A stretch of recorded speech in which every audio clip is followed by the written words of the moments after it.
राधिका खेड़ा ने कांग्रेस पार्टी पर लगाए गंभीर आरोप। इस्तीफा देने के बाद किया सनसनीखेज खुलासा।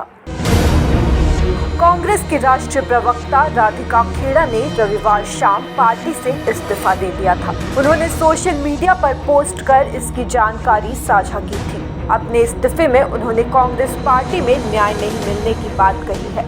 राधिका खेड़ा ने कांग्रेस अध्यक्ष मल्लिकार्जुन खड़गे को पत्र लिखकर कांग्रेस की प्राथमिक सदस्यता से इस्तीफा दिया था, जिसके बाद आज राधिका ने एक प्रेस कॉन्फ्रेंस कर पार्टी पर गंभीर आरोप लगाए हैं। उन्होंने आरोप लगाया है कि छत्तीसगढ़ कांग्रेस के एक नेता सुशील आनंद शुक्ला ने अपने 2 साथियों के साथ रायपुर के पार्टी ऑफिस में उनके साथ अभद्रता करने की कोशिश की, लेकिन जब उन्होंने इस बारे में पार्टी के शीर्ष नेताओं को जानकारी दी तब आरोपी नेताओं के ऊपर कोई कार्रवाई नहीं की गई। यहाँ तक कि राहुल गांधी, प्रियंका गांधी, मल्लिकार्जुन खड़गे और जयराम रमेश तक सबको इस आपत्तिजनक घटना के बारे में बताया गया, लेकिन आरोपी नेताओं पर कोई कार्रवाई नहीं हुई।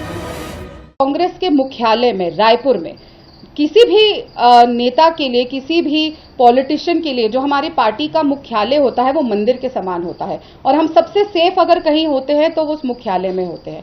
लेकिन 30 तारीख की शाम के 6 बजे के आसपास की ये घटना है, जब मैं सुशील आनंद शुक्ला जी से बात करने गई तो उन्होंने मुझसे बदतमीजी करनी शुरू करी, मुझे गंदी गंदी गालियां देनी शुरू करी और ऐसी ऐसी गालियां जिनका मैंने सोचा भी नहीं था कि ऐसे कोई शब्द भी हो सकते हैं दुनिया में।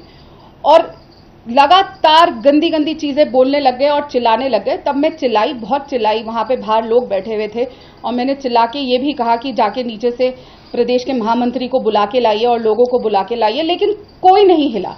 फिर वो जब मैंने अपना फोन बाहर निकाला कि मैं आपको रिकॉर्ड कर रही हूं, ऐसे हाथ में फोन पकड़ा तो सुशील आनंद शुक्ला ने इशारा किया और उस कमरे में 2 और लोग थे, 2 और प्रवक्ता थे, जिन्होंने उनके ऐसा इशारा करने पे दरवाजा अंदर से बंद कर लिया, कुंडी बंद कर ली गई।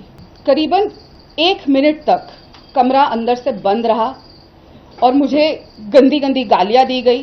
तीनों उठ के मेरी तरफ आए। मैं अभी भी जब उस घटना के बारे में सोचती हूं तो मेरे रोंगटे खड़े हो जाते हैं। मैं चीखती रही, चिल्लाती रही, बाहर भी लोग थे, लेकिन किसी ने दरवाजा खोलने की कोशिश नहीं करी और जो बाकी के 2 आदमी थे उन्होंने दरवाजे के आगे आके खड़े हो गए और मुझे दरवाजा नहीं खोलने दिया। मैं बहुत जोर जोर से चिल्ला रही थी, मेरे हाथ में फोन था, मैं बार बार कहती रही कि मुझे बाहर जाने दीजिए, लेकिन लगातार मुझसे बदसलूकी करी जा रही थी। बहुत मुश्किल से मैं वहां पे धक्का देके, और उस समय सिर्फ एक ही चीज मेरे ध्यान में आई, मैंने आंख बंद करके चिल्लाते समय सिर्फ कृष्ण जी का ध्यान किया कि वो मुझे यहां से बचा के लेकर जाए, क्योंकि जहां पे हम सबने अपने आप को एक महिला सबसे सुरक्षित महसूस करती है कि वो हमारा मंदिर है, वहां पे मुझे अंदर 3 आदमियों ने बंद कर लिया। बहुत मुश्किल से धक्का देके मैं वो दरवाजा खोल के चिल्लाती हुई, चीखती हुई कांग्रेस ऑफिस में सीढ़ियों से जो लोग वहां पे गए उन्होंने देखा कि वो 1st फ्लोर पर ऑफिस है।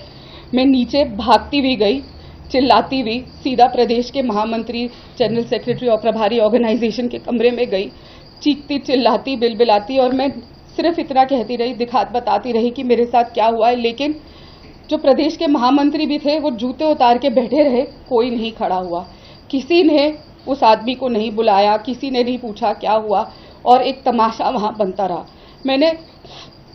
मेरी घड़ी 154 पे मेरा बीपीएम चला गया और घड़ी ऐसे फट कर रही थी, लग रहा था कि घड़ी ही फट जाएगी। मेरे हाथ पैर ठंडे पड़ गए। मैं वो सोचती भी हूं तो मेरे रोंगटे खड़े हो जाते हैं जो मेरे साथ उस पल हुआ।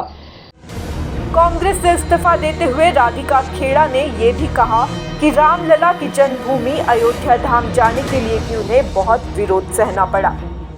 मैं हमेशा से सुनती आ रही थी कि भारतीय राष्ट्रीय कांग्रेस राम विरोधी है, भारतीय राष्ट्रीय कांग्रेस हिंदू विरोधी है, सनातन विरोधी है, लेकिन मैं कभी इस बात पे विश्वास नहीं करती थी। लगातार 22 साल मैं इस पार्टी में रही और हमेशा से पार्टी के बाहर भी अंदर भी हमेशा से ये सुनने को मिलता था, पर मैं कभी विश्वास नहीं करती थी। और हम कांग्रेस के सबसे बड़े नेता आज तक के सबसे बड़े नेता महात्मा गांधी जी की तो हर सभा की शुरुआत ही रघुपति राघव राजाराम से होती थी। तो हम कभी सोच ही नहीं सकते थे और मैं मानती ही नहीं थी जब भी कोई चीज सामने आती थी। लेकिन मेरी आंखों से पर्दा उस दिन हटा, सच्चाई मेरी आंखों के सामने उस दिन आई जब मैं स्वयं रामलला के दर्शन करने गई। कुछ समय पहले मेरी नानी की मृत्यु हो गई और वो बहुत बड़ी राम भक्त थी। जब रामलला को टेंट में रखने का काम कांग्रेस ने किया था, उस समय वो दर्शन करके आई थी और उनकी आखिरी इच्छा थी कि वो राम जी के दर्शन करके आए। इसीलिए मेरी माँ ने बार बार कहा कि वो राम जी के दर्शन करके आना चाहती हैं, तो मैं उनको वहां लेकर गई, अयोध्या लेकर गई। अयोध्या में जाके हमने रामलला के दर्शन करे और बहुत, जब वहां से मैं वापस आई तो तन मन और हर तरीके से मैं राममय हो चुकी थी और इतना ज्यादा एक अलग ऊर्जा मेरे अंदर आई। और मैं वापस आके सबसे पहला काम जो मेरे दिल से अंदर से आया, मैंने अपने घर के बाहर आके जय श्री राम का एक ध्वज लगा दिया। बस वो ध्वज लगाने की देरी थी कि आग लग गई। और उसी समय से हमारी पार्टी, मतलब जिस पार्टी में मैं पहले थी, कांग्रेस पार्टी ने मेरे से नफरत करनी शुरू कर दी।